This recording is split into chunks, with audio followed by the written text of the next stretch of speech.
Good morning again and welcome to the news review segment on the AM show. This morning, our guest, Dr. Wisdom Dogbe, he's a financial analyst, and we will have Kojo Poku joining us later on. But we have Doc with us this morning. Doc, it's a pleasure to have you again on the AM show. Good morning. Good morning, sweetie. How are you? I'm fantastic. Thanks for asking. I hope you are too. Doing great. Great. So let's get into what's top of your mind this morning. There's a lot going on. It could be from the political, side, from the economy, but you tell us, what's on your mind? Yeah, so I read a bit about Nana Kwame Bediaku's manifesto, and I must say that we need to take him seriously. He seems to make a lot of sense with some of his proposals, but I was surprised to read about his particular comments that without a machine or a factory, it is not feasible, to create 3 different shifts around one job. Like him, right? We have lived in developed countries where some of our countries our cities run on a 24-hour economy basis. And it's not only because a machine or a factory or plant is running, but also services. I think that he got that one very wrong because we have services like retail, where grocery stores and convenience stores are open in the side of town on 24-hour basis. We have food and beverage companies that run around the clock, including food delivery at even 2 a.m.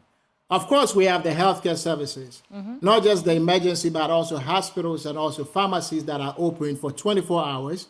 And we have the hospitality and also entertainment industries and fitness centers and even financial services that are open 24 hours.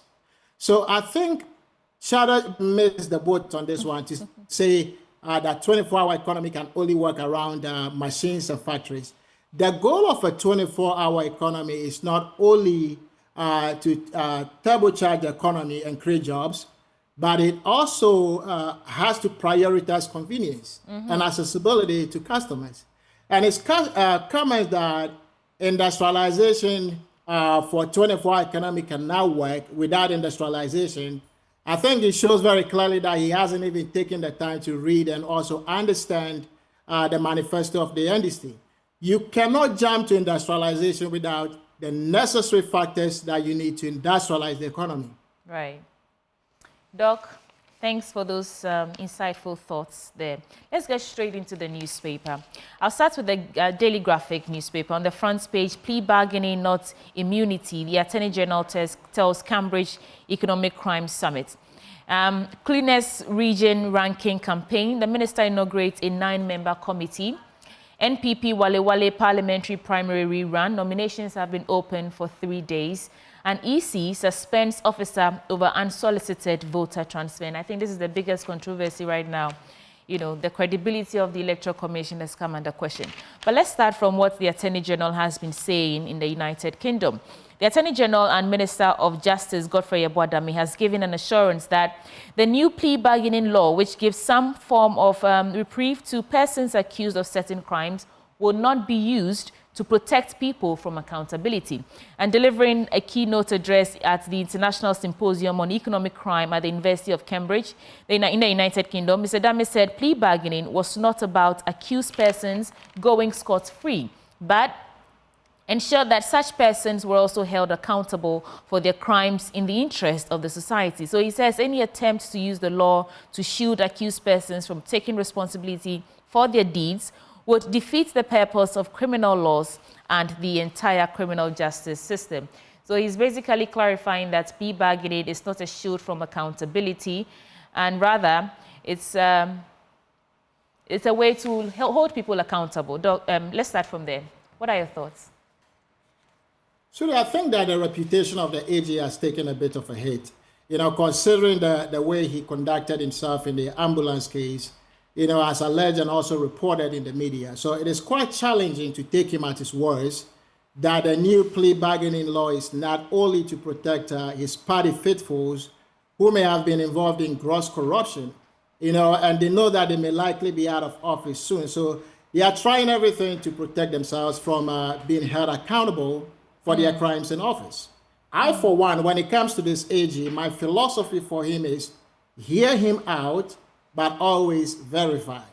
And I believe that a lot of Ghanaians don't believe in when it comes to this new plea bargain law either. The perception would be that it is a tool to protect certain government officials from accountability. And this can further undermine public trust in the legal system and also worsen perceptions of corruption, sweetie. A lot of folks don't trust our judicial system today and governance. So these new laws, right, it will create a perception that they are being designed to benefit the powerful at the expense of justice, regardless of what the Attorney General is saying. And guess what? If it is true that there are ulterior motives behind such a law, I think the current government's officials, those that are corrupt, they will become emboldened, to engage in more corruption because they believe they can escape consequences through plea bargains. It may encourage corrupt practices and also diminish the rule of law, in my opinion. Of course, plea bargains are good laws, right? For the most part, if the intention is right. And I think it is on the AG, right, to prove to the Ghanaian people that the intentions are right instead of just saying it. And I think you can prove that by using transparent legislative processes and also stakeholder consultations. Right. And establishing very clear guidelines on how the law will be applied and ensuring stakeholders of limited applicability with an exception clearly stated for political accountability. That is how the AG can promote a culture of integrity, especially around this law, starting from himself and also his outfit. There's a lot of damage control, I think, that not just the judiciary, but the other arms of government need to do. There's that story. I'll find it in a bit. Mistrust in the Electoral Commission and our parliamentarians, looking at the water crisis that we're facing in the country due to Galamsey activities. And you're asking yourself, so our leaders who've been put in that position of power, entrusted with this country to protect us, take the difficult decisions to protect this country, not just for us right now in the present, but for future generations. What are they really doing? So I get your point, and I'm just saying that it reflects on the other arms of government. It's not just the AG now, it's all the arms of government, everyone in a position of power. The citizens have gradually or are gradually losing trust in their ability to make the difficult decisions in the interest of this nation.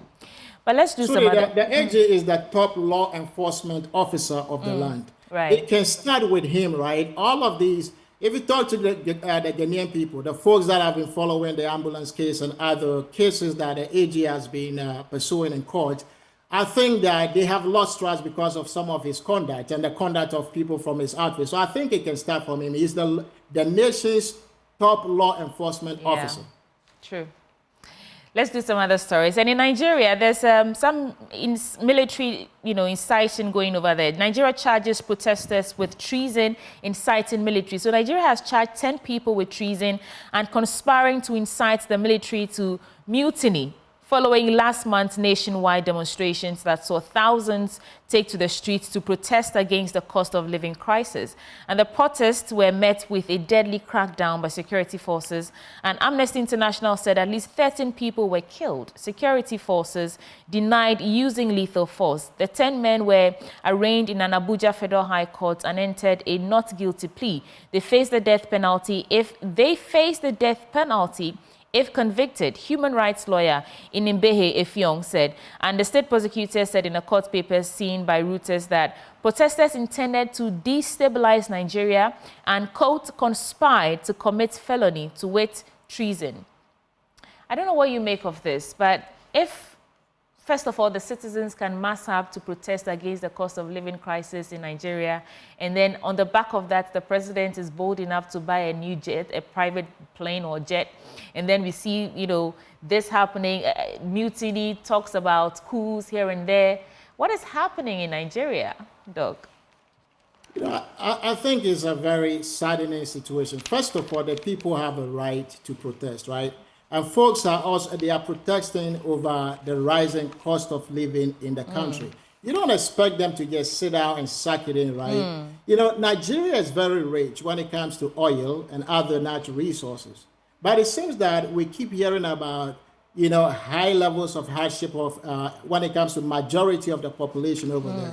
So I think and I hope that the strike actually got some traction and people got to hear them. I don't believe that the appropriate response should be to try them in court for mutiny and all of their charges that they're And bringing face against death people. penalty. I don't think that's fair at all. I Anyway. don't know if that is going to stick, sweetie. I think the people have a right to protest. If they protest peacefully, it doesn't make sense to charge them, especially if your government has money and they are buying private jets for $100 million. When the average Nigerian cannot even afford $2 a day. That doesn't make any sense to me. I think most Nigerians will pick, we are saying our economy is bad, but when you look at it, most Nigerians will pick the current state of our economy over theirs. And the stability, the seemingly peaceful democracy that we are enjoying right now over all that's happening in Nigeria.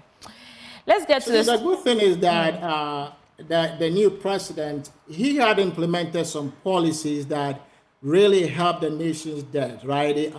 Some of those policies were very unpopular, including removing tax subsidies on electricity and also fuel.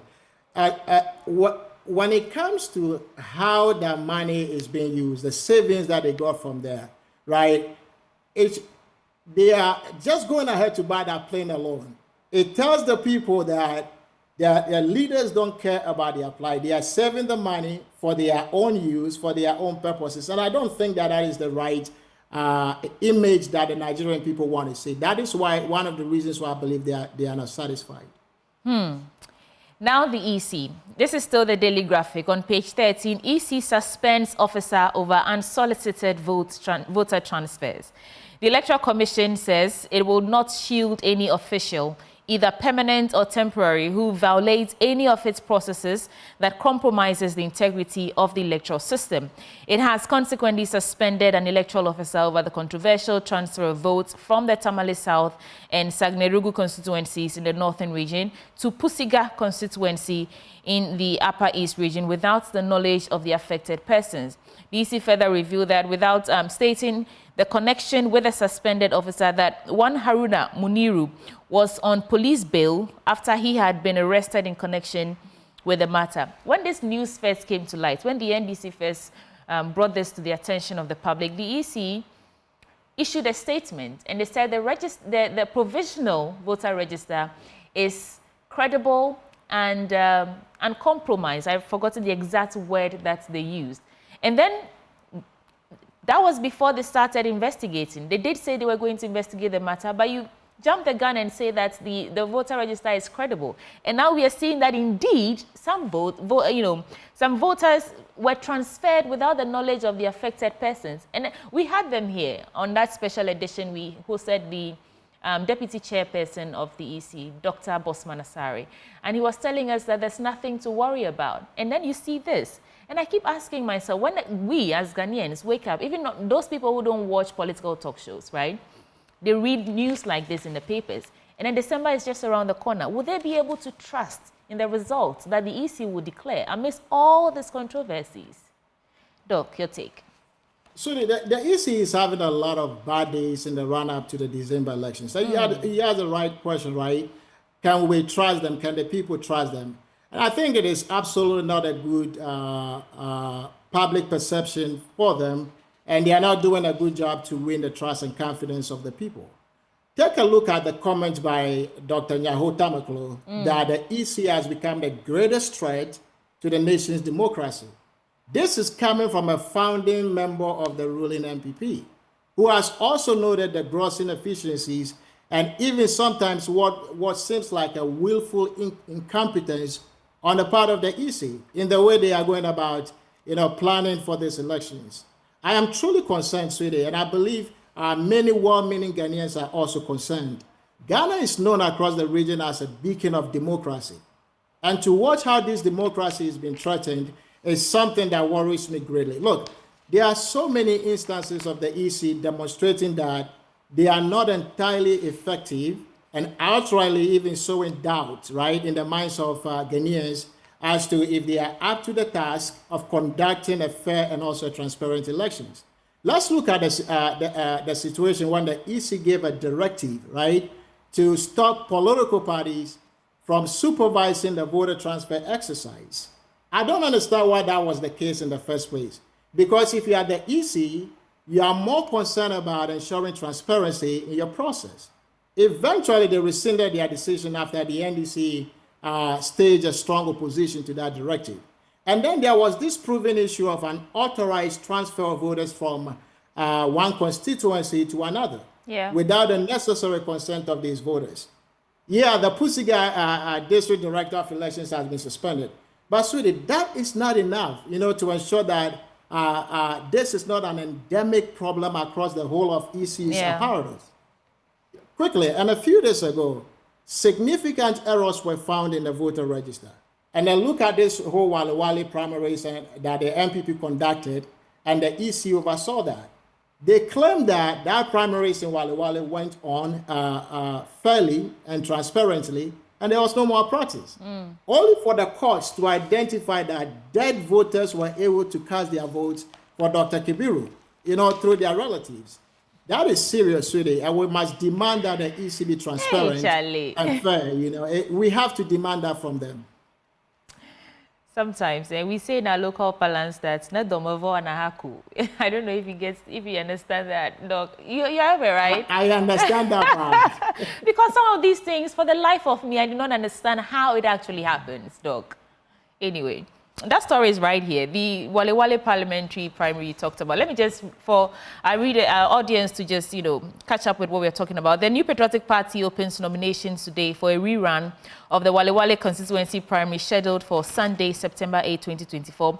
After the High Court in Tamale annulled the results of the earlier poll, and the court presided over by Justice Richard Kojua held yesterday that the poll that otherwise elected Dr. Kabiru Mahama as the party's parliamentary candidate for the constituency in January was flawed with irregularities, impersonation, and overvoting. And so they've ordered a rerun. And on the back of that, three people have picked up nominations to rerun for the elections. That is the primaries ahead of the December general elections. Let's do some other stories now.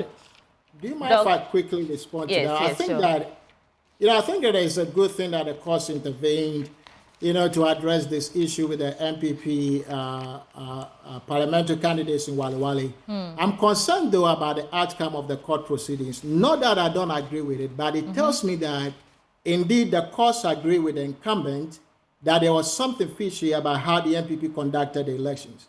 And if the MPP are willing to allegedly cheat, right, to see Dr. Kabiru win, if they are willing to do this internally, should we be concerned about what they may attempt to do in the general election? I'm just asking, right? I'm just asking the question. And the worst part is that, as I said, the EC oversaw this, and the same EC is saying there was no more practice.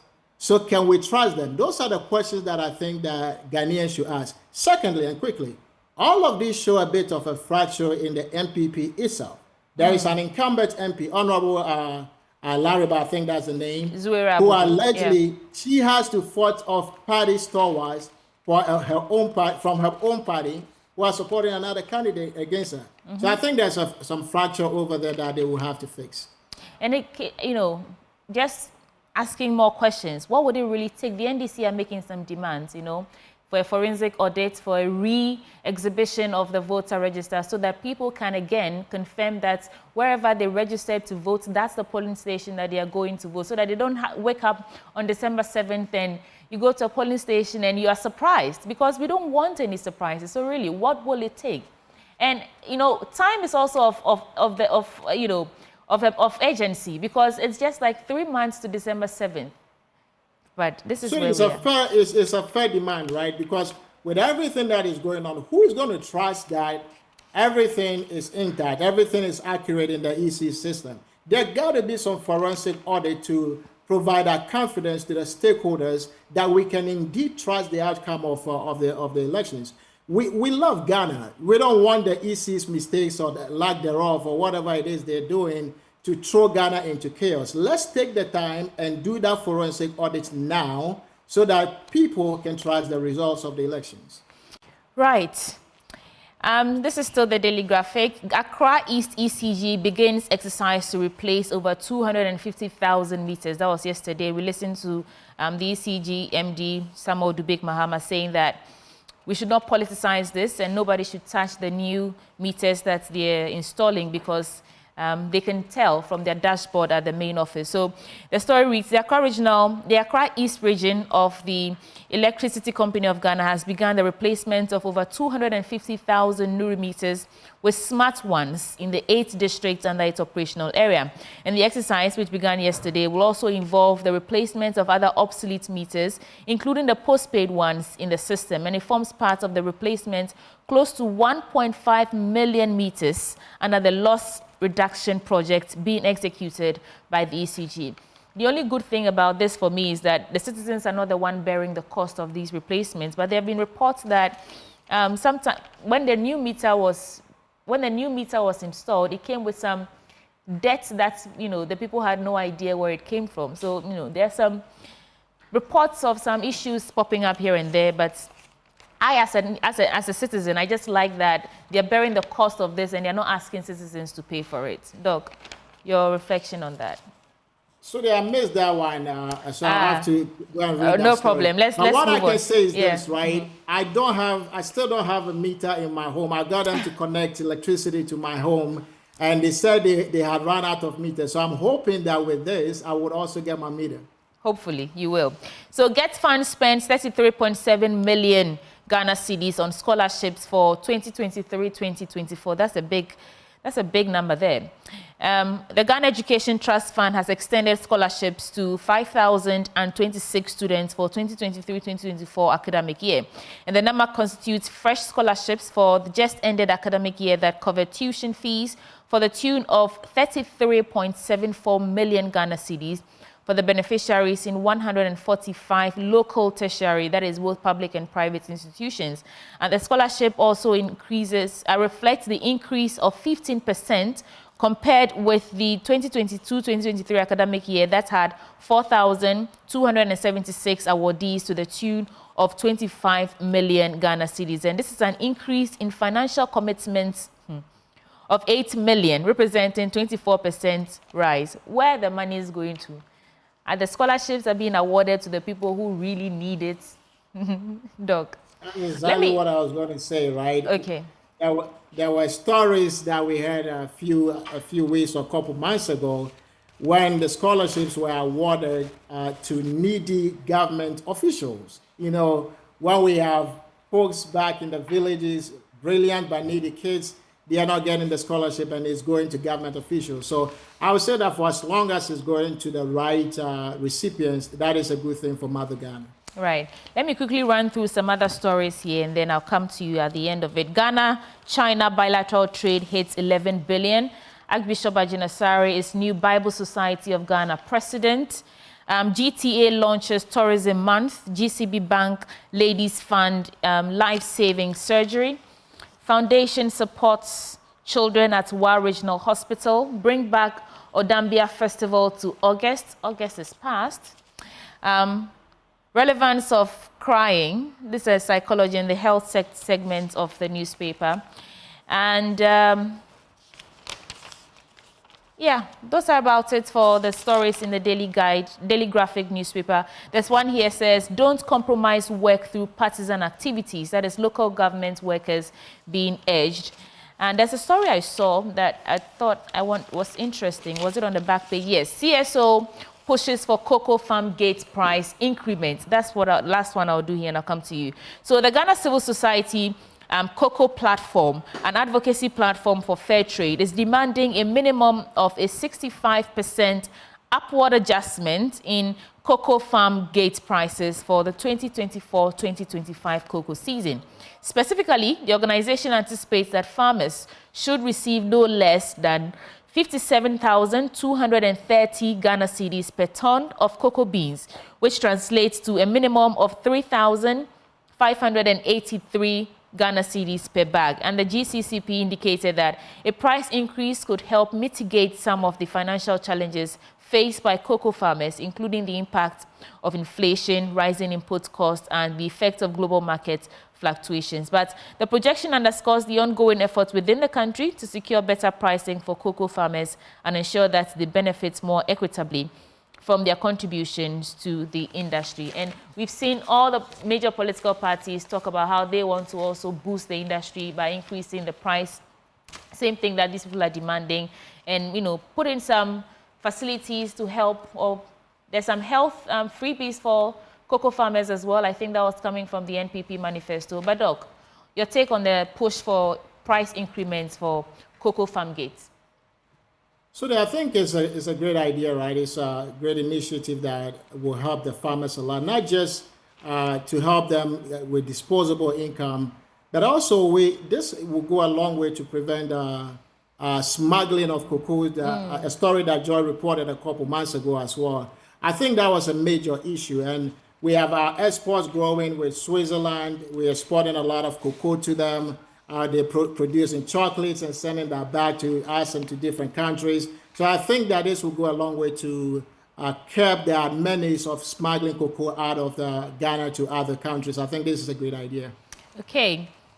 Let's do some other papers now. The Economy Times. Government moves to avert effects of imminent, potentially catastrophic drought. Government takes steps to confront the challenge head-on, but doubts still arise over its commitment with elections looming. And that 8 billion Ghana cedis that the Agric Minister says Ghana needs to inject into the agricultural factor and produce or import grains, secure grains for the country, because we are facing some food crisis. And the minority, however, are saying that deploying military personnel to our borders to ensure that no farmers are exporting grains is a bit far-fetched. This is a job that they should have left to the immigration officials.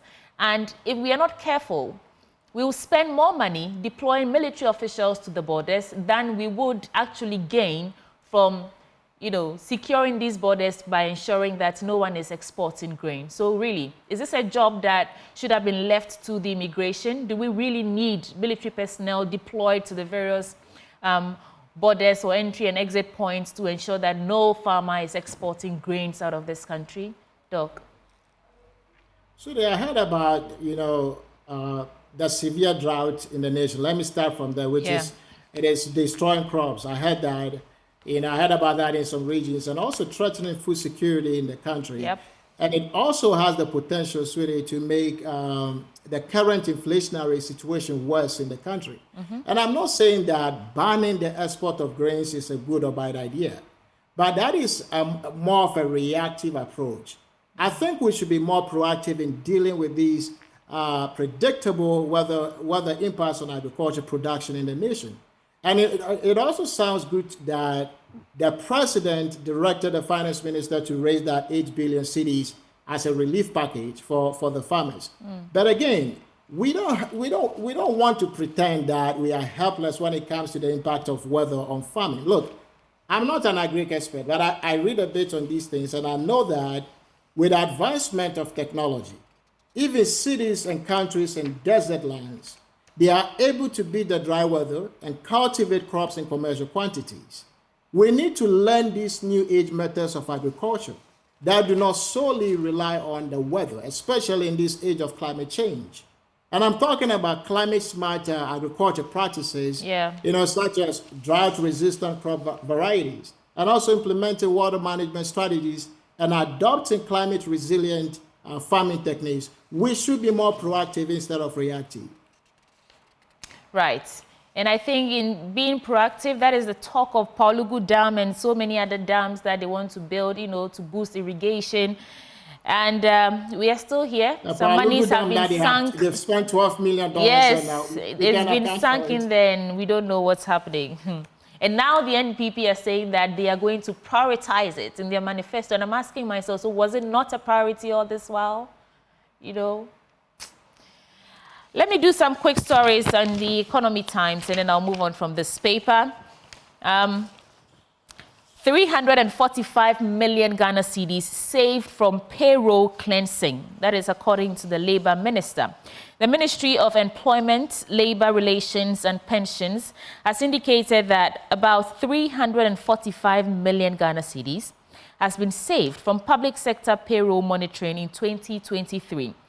And the monitoring was carried out in 120 public institutions within the period to help cut down the wage bill and ensure more transparency in the payment processes in the public sector. Quote, the exercise was meant to Just a second. Continue on page 4. The exercise was meant to ensure that public sector employees received accurate salaries, allowances, and benefits, and also uncovered several anomalies. That is according to the Employment Minister, Bafo. And he said that the Chief Executive Officer of the Fair Wages and Salaries Commission noted that throughout the implementation process, ghost workers were eliminated. This is a menace that has been plaguing us as a country for years. And I do not know when we'll wake up one day and say that indeed there are no more ghost names receiving salaries from our payroll system. One last story here, and then I'll come to you, Doug. So government considers extending Kaswa-Winneba Highway project. Secured loans surged to 10.8 billion Ghana cedis. Newmont pays 3.17 billion in taxes to Ghana government. I like this one. In the first half of 2024 alone, Newmont Corporation, which operates the Ahafo and Achim mines in Ghana, paid over 3.176 billion Ghana cedis in taxes, royalties, levies, carried interest and property rates to the government of Ghana. And these payments were directed to the Ghana Revenue Authority, Forestry Commission, Ministry of Finance, and various district assemblies where the company operates. Let me quote someone who once said, all these monies are coming in, but where are they going? We are still hungry in this country. Doc, these stories from the Economy Times. Look, so when it comes to the payroll cleansing, I'm really glad that at least we are able to save some money. But there should be some, someone needs to take accountability for something, right? You just don't cleanse the payroll, save money, and that's the end of story. If you don't let somebody take accountability for this, you don't hold somebody responsible for this, and we still have ghost names, these things will continue to recur. And the corruption that we've always talked about, we cannot solve it. But if people see that there is going to be repercussions, if you as the conduit to get ghost names on the register to siphon money from government, if they hold you accountable and people see that, I think that would deter people from others from committing such fraud against the government. And then also, I was wondering, I mean, in this age of digitalization and what we're doing with the Ghana card, isn't that a way to actually sieve out those non-existent people receiving monies? Isn't there a way that we can digitize this payroll system so that, you know, you're a financial analyst. Tell us, is there no system, no technology that we can use or adapt to help phase out all these ghost names in the system without actually sitting down and then once in a year we say we are cleaning the system and we found this, we've saved this amount of money? Isn't there a way we can automate this? So that there are so many ways you can automate this and have proper oversight over the whole process. But I'll quote somebody who appears on your show that I listened to, Dr. Asar Sante. He says that we can fight corruption. The problem is the political will. The people don't have the will. If they have the will, we can solve some of these things. It shouldn't be a problem. Well. You were going to complete your submission on the other story. Yeah, I was going to mention quickly about the good news with the Newmont taxes. That is great stuff for the nation. The country needs a lot of money, and I'm glad that companies are doing well and will pay more taxes to the government. But I think that we should diversify government sources of revenue and not just focus on taxation. We should pursue policies that will lead to business expansion, business growth. The more business do well, the more taxes that we will receive from them. And then that will also create employment opportunity for people to solve the acute unemployment problem in the nation. So I think that it's a good start, it's good news, but there is more we can do as a nation, you know, to increase government revenue. Okay. The New Republic on the front page, how Bawumia's running mates nearly ran with $31 million. Mahama outlines strategies to boost foreign direct investment. Fake consortium, scandal rocks President Akufo-Addo's mega project. On the ABC News front page, Eastern Region hosts second edition of 2024 regional town halls today. How is Mahama going to run 24-hour nightclub with Dumso Napo Questions Mahama. And Free SHS has improved Ghana's education outcomes, Dr. Mahmoud Bawumia says. Let me get to that story on the ABC News page 5. And it reads, the Vice President and flag bearer of the New Patriotic Party, Dr. Mahmoud Bawumia, has refuted claims that the implementation of the Free Senior High School has led to a decrease in the quality of education in 66 countries. Addressing a gathering of clergy, imams, and opinion leaders in Domi Kwabenya constituency, the Vice President said statistics show that the performance of students have rather improved in WASSCE than before. But, I mean, yes, we get to reflect on this story. I want to put something to you, Doc. So, the Vice President, I listened to him yesterday saying that it will not be under his watch that men will marry men and women will marry women. And, you know, alluding to that anti-LGBTQ bill. He hasn't categorically said yet that he will either assent to it, you know, it will be revised, whatever. He just says that he's against the practice. And I keep asking myself, in as much as this is not a very crucial thing that most Ghanaians are worried about right now, because there are bread and butter issues that we are concerned about, which is the real reasons why we are voting. Why has this taken us so long? And why has this become another political football that we are playing? This party says this party says that. As a country, can we not just clear this off our table and move on? Doc, your final reflections. Yeah. Pretty briefly on this one, I think that if you're running for office, you need to make your policy position very clear and not just talk about it, but actually do something about it, right? Dr. Bawumia is part of the current administration. They can make a decision if they want to assent to that bill or not. But here's the thing. Here's the real issue. These are our leaders that led us into this economic mess. And we are out there begging IMF and other organizations for loans because we are bankrupt. So what they don't want to do is to either assent to the bill and then incur the anger of those that will need to borrow us, right? So that's what happens if you depend on other people to feed you, to borrow you money. And we should learn the lesson from this. Right. Doc, give me your final take and then we wrap up. Look, I would say this, right? The whole thing about the EC is very concerning.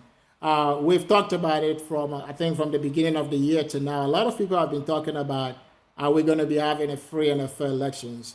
Are people going to do anything and everything possible in the name of breaking the 8? You know, are they going to cheat? Are they going to allow the EC to operate independently? And I think that we are at an inflection point at this point as a nation. We need to take these elections very seriously, I mean the EC, and make sure that Ghanaians have that opportunity to choose their leaders. That is how democracy works. Ghana is known across the sub-region as a beacon of democracy. That is one thing that we can be very proud of.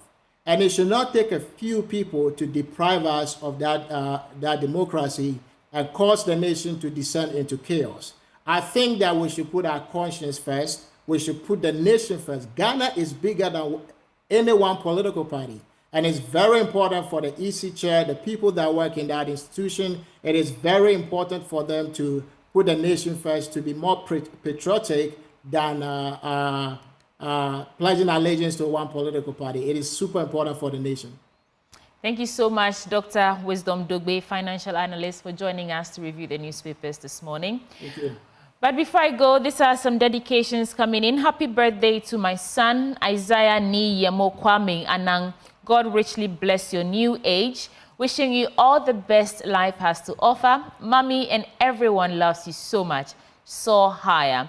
And this is coming from a team member here at Joy News.